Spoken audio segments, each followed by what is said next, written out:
Belum tuntas dengan kasus dugaan penistaan agama dan tindak pidana pencucian uang, pimpinan Pondok Pesantren Al Zaitun Panji Gumilang kembali dilaporkan ke polisi. Kali ini Panji Gumilang dilaporkan atas dugaan pelanggaran terkait pengelolaan zakat dan infak. Pak, gimana Pak hasilnya Pak? Kita aja Pak. Pak.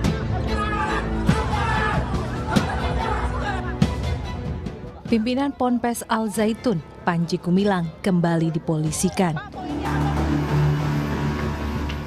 Dalam laporan yang dilayangkan Forum Indramayu Menggugat atau FIM pada Senin kemarin, Panji Gumilang diduga melanggar aturan soal pengelolaan dan pendistribusian zakat serta infak. Menurut FIM, pelanggaran itu sudah berlangsung cukup lama. Kejanggalan yang ditemukannya apa aja Pak? Infaknya, soal infak, soal zakat, karena soal infak dan zakat itu sudah ada pengurusannya, ada kewenangannya. Dan itu diatur oleh Undang-Undang Nomor 23 Tahun 2011, itu adalah Basnas. Jadi kalau selain dari pihak Basnas atau yang tidak mendapatkan izin dari Kementerian dan Basnas, ya itu adalah illegal fundraising. Itu menurut FIM.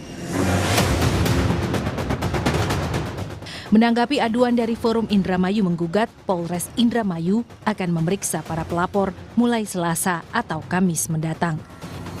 Selain itu, polisi juga akan meminta pelapor untuk melengkapi bukti pendukung. Ya, selanjutnya nanti kita akan minta keterangan dari si pelapor, termasuk kita juga minta kepada pelapor untuk bisa menyerahkan alat bukti yang mendukung terkait dugaan tindak pidana tersebut. Kalau memang ada unsur tindak pidananya atau dugaan tindak pidananya, maka nanti kita akan koreksikan dengan Polda untuk diserahkan kepada Baris Krim Polri.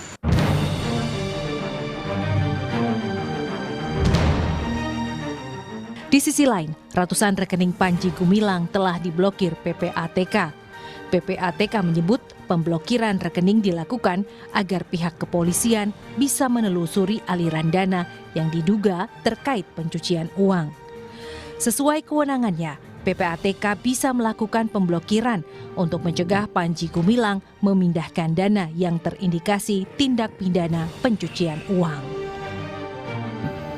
PPATK sebagai intelijen di bidang keuangan atau Financial Intelligence Unit memiliki kewenangan utama yang salah satunya adalah kewenangan untuk meminta penyedia jasa keuangan atau PJK, di mana salah satunya adalah bank, untuk menghentikan sementara seluruh atau sebagian transaksi yang diketahui atau patut dicurigai merupakan hasil tindak pidana sebagaimana diatur di dalam pasal 44 ayat 1 huruf I Undang-Undang Tindak Pidana Pencucian Uang.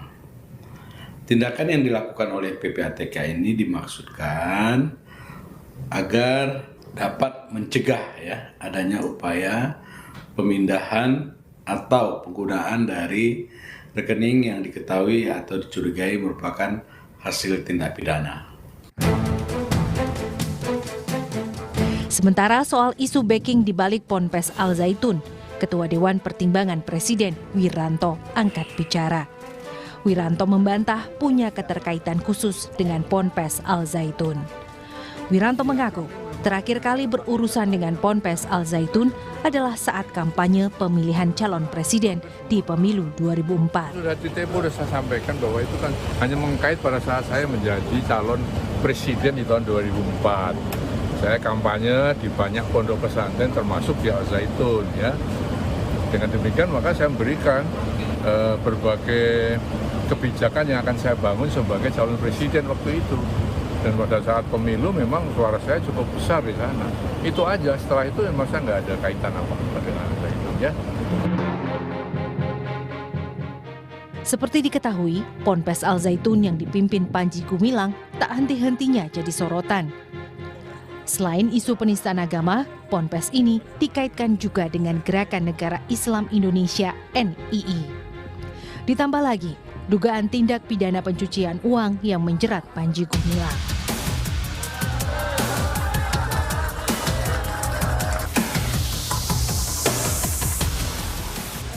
Untuk kasus dugaan penistaan agama, sejumlah saksi sudah diperiksa polisi.